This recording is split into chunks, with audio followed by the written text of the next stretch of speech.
Hello, everybody. It's Marilyn Harris here of Hard at Work, and I'm doing this podcast series about how to create a very impactful legacy for your business. And that's all about workplace culture and how we can improve upon it, even if we're a solo entrepreneur.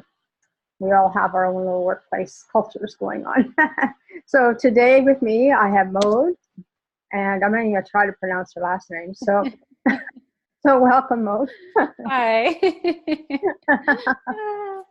So so welcome, and tell me a little bit more about how you got started doing what you're doing. She's got a very interesting business, and I'm sure you'll really enjoy this call. Thank you. Well, thank you so much for having me on the call. The last name, it's Bombardier. It's very French pronunciation, so it's okay. So I'm the founder of The Laughing Hour, which is basically a unique team bonding experience where I get everyone laughing and releasing some stress through laughter. And how I got into this was I first heard about laughter yoga in 2011. My brother told me, Maude, there's this thing I attended, and I think you are going to love this. So he showed me a video of a whole bunch of people standing together, and they were just laughing uncontrollably. And of course, you see someone laugh, you start laughing. So I said, wow, this is so awesome. I want to try this. Mm-hmm. And back then I had no clue that this practice called laughter yoga was something that was international in more than 100 countries around the world. So when I flew back to Montreal, because I was visiting him in the States, when I flew back to Montreal, I realized that there was a laughter yoga club there. And I said, I need to try this. I really want to see what it's all about. And so I got there, and I like to say that I was with a group of experts, because these are, they go pretty much every single week to just laugh for no reasons. Right. Because no jokes are being said during this type of practice. And so I'm standing there, a little newbie, and there's about 20, 30 people around the room with me, and they just start laughing for no reason, just on cue. So just walking around, laughing, and just having such a kick out of it. And my initial thought was, oh my goodness, what did I just sign up for? Who are these people, and why are they laughing? I mean, no one said a joke or anything. So what happens though is laughter is very contagious. Mm-hmm. And I just started I put my serious mask on the side and started diving in all of the exercises that the facilitator was proposing. And I just fell in love with the practice. By the end of the session, my cheeks were hurting, my abs were hurting. I felt like being friends with everyone. And so I went back a second time, brought some friends, and we had so much fun. I found out that I could get a certification in laughter yoga, and I said, that's it. One day I'm going to get my certification. One day I'm going to lead some laughter yoga sessions. And so I wrote it on my life list and then kind of put it on the side, because I was in university back then. And I kind of forgot about it, but every single time I had a business plan, I would include laughter yoga in it somehow. It was like retreat of some sort with laughter yoga, or I'll write a book and I'll talk about laughter yoga. So it was always kind of there, but never the main theme. And back in 2017, I met my present partner right now. I was working in a field that was really, it was good, but it was very, very stressful. And when I met my partner, he was just so driven, so passionate, such a light. And I said, oh my goodness, I kind of put my entrepreneurial stuff on the side. So I went back to my book and I started seeing that laughter yoga was a theme throughout the years since 2011. And I said, you know what? I said I was going to get my certification. So that's what I'm going to do. So that's what I did in 2018. I got certified, and I started doing something called Laughter in the Park with a friend of mine. So we would invite a whole bunch of people and just start laughing using the laughter yoga technique. And the group got bigger and bigger and bigger without us doing much marketing, just, Yeah. putting it on Eventbrite. I think that's the only marketing we did. Maybe Facebook also, but it was word to mouth. And what happened was the participants were asking us, hey, can you come in my office and do some laughter yoga sessions? Can you come in my school? And da-di-da-da. Yeah. And so I said, wow, there's really a need for more laughter yoga in the city. So I decided that I was quitting my 9-to-5 job. I dove in, and I started my company, The Laughing Hour, in September 2018. So it was very gradual, basically, but I've been running it since then. Awesome. So how often do you do your classes then? Like how often can people jump in with you laughing? So that's a very good question. I was actually I think there was a special star with me, just because when I first launched my company, I got calls from TV news reporters, radios, someone who was a blogger, podcast, just asking me if they could come to one of the workshops and experience it and then promote it for me. And I was like, yes, please. I don't know where you guys heard from me, but please come. And so that really helped me kick the business off. When I first started the Laughing Hour, I was doing it for pretty much everyone. So schools, senior homes, and businesses. Now I'm niching it more towards businesses, but I still get calls from very, very diverse clients. And so this summer has been a little more slow, just because I feel like the staff are on vacation, and it's a good thing because I just signed up for a co-author book, so I'm really focusing on that. Right. But otherwise, it's been pretty good. I've been told I'm a little hard on myself sometimes, but my friends who are entrepreneurs tell me that this is a very good first year, so I'm happy. Yeah, it's always if things aren't going really fast for us, we tend to beat ourselves up and say, well, something wrong with me. What am I doing wrong? But nothing. It's just sometimes there are seasons in every business, right? Exactly. And I kind of like the fact that there's some periods that are a little slower. Like January might have been a little slower, but it really helped me pick up the pace on some things that some of the clients had asked me that I hadn't built up for the company yet. So building a brochure, building a happiness challenge, building, everything that a business has, basically. So, but otherwise it's been pretty good. And like I said, the clients that I have either small groups of individuals. So maybe the lowest that I usually go to for team building is 7 people. Yeah. But I've had groups of 100, 250, I think was my biggest group up to now. Wow. And yeah, the energy in the room is whenever everyone starts laughing, it's pretty addicting. Let's put it that way. Yeah, and I can imagine it probably gets very loud, but then people now they don't feel so silly doing it anymore, right? Yeah, so there's a structure to it. So for those who don't know what laughter yoga is, basically it's a practice that a doctor in India started about 30 years ago. And he saw that there were benefits in laughing. So he thought, there's soccer clubs, knitting clubs, I don't know, gardening clubs, a whole bunch of clubs in the world. So he decided that he was going to start a laughing club. And the first time that they made up, they were 5 people in a park. So him, his wife, and 3 other people. And they just started laughing and telling each other jokes and laughing. And what happened is people got curious in the park. They were wondering, like, why are these 5 people having so much fun? And why haven't they laughing, straight for 30 minutes or whatnot? So the group just got bigger and bigger and bigger. But what eventually happened is the jokes are being repeated a second time and a third time. And not everyone laughs for the same types of jokes. And so the doctor went back in his books and he realized that your brain doesn't make the difference between a real laugh and a forced laugh. Okay. So, but I mean, if your forced laugh is something like this, ha, ha, ha. I mean, that's not going to bring anything. Like, that's not going to do anything.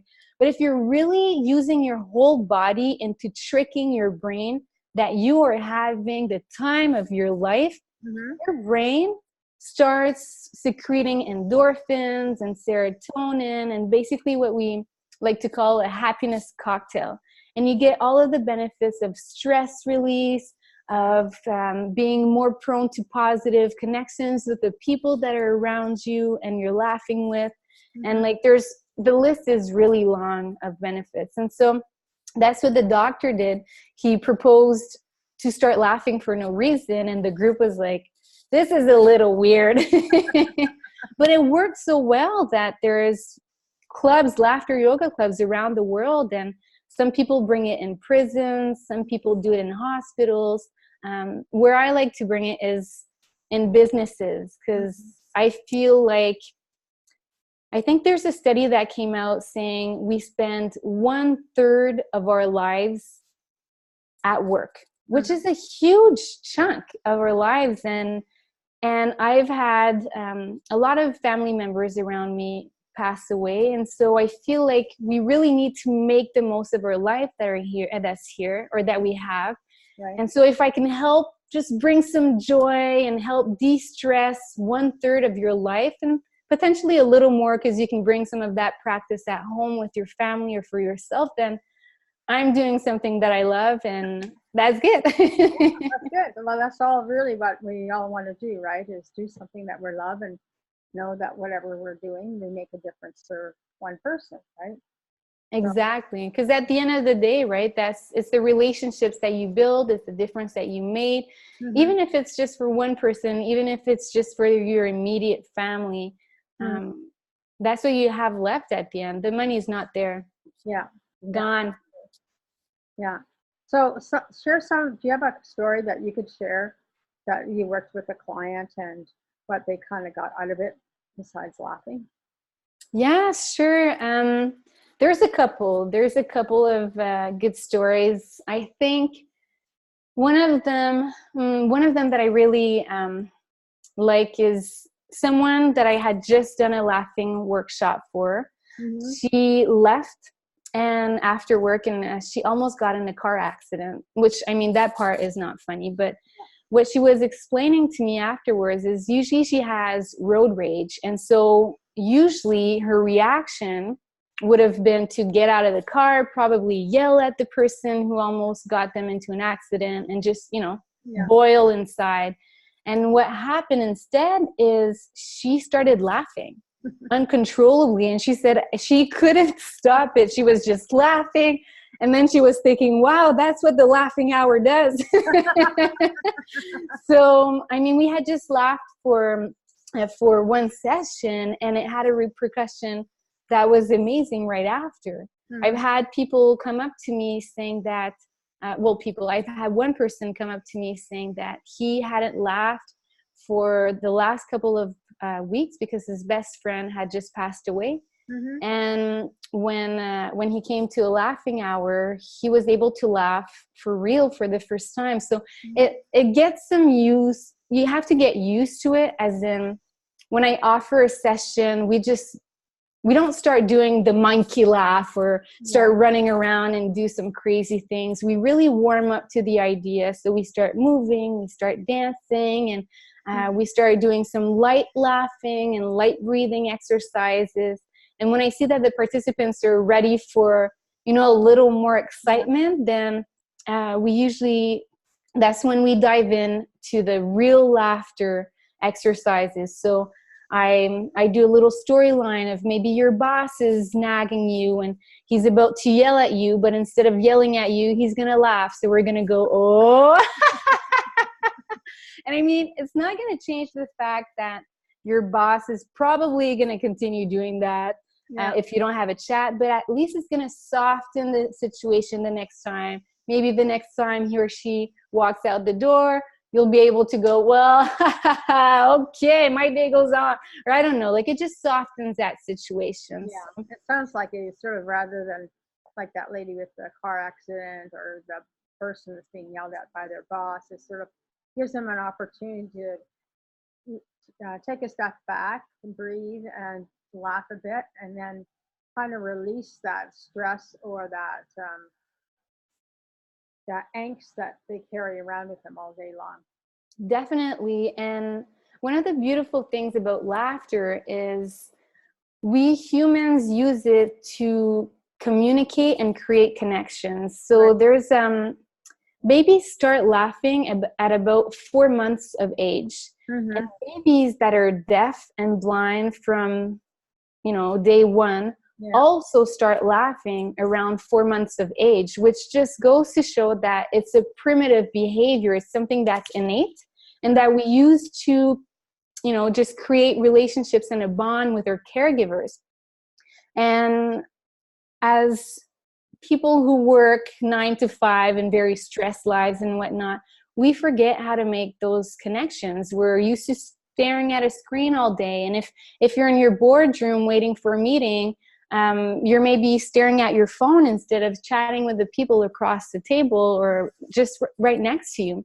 Mm-hmm. And what laughing does is it helps you take away your screen, but you make that connection. And I really encourage individuals to do that while they're with me during the laughing hour. It's to make that eye connection. Right. And bond and laugh, because when you make that eye contact and you start laughing, it's just something is expansive. It just makes you laugh even more. And if during one of the practices you started laughing with someone across the room, one of your peers at work, and you've only said hi to this person once or twice in the last year, the chances that the next day when you walk in the office and cross this person is you're going to say, hey, what's up? How are you today? Or I don't know, just develop some type of relationship. Mm-hmm. That's going to help you in your positive collaborations. That's going to help you focus a little better because, it helps create a positive work culture, so you don't have to think about the fact that you hate being there because everyone's happy and laughing. Yeah, sort of learn to love being there anyway. Mm-hmm. So that, I can certainly see that happening very easily. So if somebody wants to reach out to you, how do they get a hold of you? They can reach out to me through my website. Mm-hmm. It's www.thelaughinghour.com. They can reach out to me through my Facebook, which is at the Laughing Hour page. And they can also reach out to me on my personal Instagram, which is Maude, Maude .Bombardier, like the plane company. And just say a little hi. I'd love to connect with you guys. And I know that you're in the States. I'm flying down there in October in San Diego. So if anyone wants to connect or experience what a laughing hour is all about, you can reach out to me and see what we can make possible. Yeah. So with that, do you do a lot of traveling with your clients, or how do you do that? Do you just, if you got invited, do you come out and laugh with them, or how do you do that? So there's a couple of, the clients that I've had needs of very different sorts. So I did one of my sessions with a company that's way in Quebec, which is on the eastern side of Canada. Right. And we did it through Zoom. So I was laughing at a Zoom camera and I was on a big screen there, which was pretty unique and it worked really well. Yeah. I went to BC for a session and I've driven pretty much everywhere in Alberta, which is where I'm situated. Right. Absolutely. Great. Well, it's been great getting to know you, Maude. And it's all good. Anyway, I really appreciate you being on the call today. And if anybody would like to know more about Maude, she'll also have a page on the podcast page, which is podcast.heartatworkonline.org. And you'll find her there. And if you subscribe, I have a box there. If you want to subscribe, you get the calls automatically that are sent out to you. So you don't have to keep going back to the page if you don't want to do it that way too. So there's a couple of ways there that you can stay in touch with the podcast. And I'm sure that Maude would be happy to help you anytime that you need express session. Yes, thank you so much for having me. You're so welcome. Anyway, so thank you everybody for tuning in, and we'll be chatting with all of you soon. Great. Thank you. Bye.